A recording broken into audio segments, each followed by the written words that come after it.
I give the call to the honourable member for Fremantle. Thank you, Deputy Speaker. Look, it's no surprise the ABC continues to be far and away the most trusted source of news in this country, including in my electorate of Fremantle.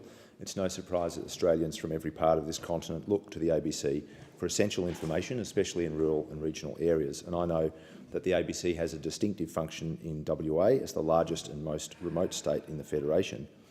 But despite promising there would be no cuts to the ABC, the truth is that under this government, more than $250 million of funding have been ripped out and more than 600 jobs have been lost.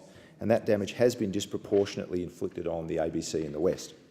Way back in 1974, 8.3% of the ABC workforce was based in WA, remembering that we have about 10% of the population. Last year, that was down to 4.6%. And under this government, ABC staff numbers in WA have plummeted. It's not because new technology has made jobs or tasks redundant, it's because jobs are being centralised unnecessarily in Sydney and Melbourne, and because local services and capacity are being dropped. In WA at present, there is no front-of-house reception, there is no general manager position, there are no workplace relations or human resources or finance personnel, which makes life hard for WA staff, especially when there's a 3-hour time difference. And in rural WA, which is 1/3 of the continent, there is no WA reporter for Landline. Instead, a Sydney-based reporter is flown across 3 times a year.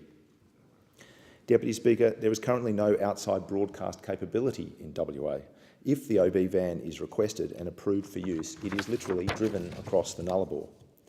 And when bureaus around Australia were asked to pitch for new programs through the ABC Content Fund, WA got exactly 0 projects. Indeed, all were in Sydney and Melbourne. Deputy Speaker, ABC staff are being asked to maintain an incredible tradition of service and quality while made subject to relentless restructuring, redeployment and job losses. They are regularly under fire from those who don't like independent journalism, who don't like scrutiny, who don't believe in climate change and who think there shouldn't be a fair examination of those in privilege and power. And yet they push on, doing work that is intrinsic to who we are and intrinsic to how this nation works at its best.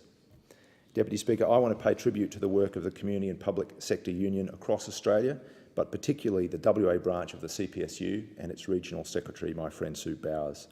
The CPSU continues to fight with and on behalf of ABC staff, but in essence, they are fighting on our behalf in defence of Australia's national broadcaster. They are fighting on our behalf in defence of a foundation stone of our democracy and our culture.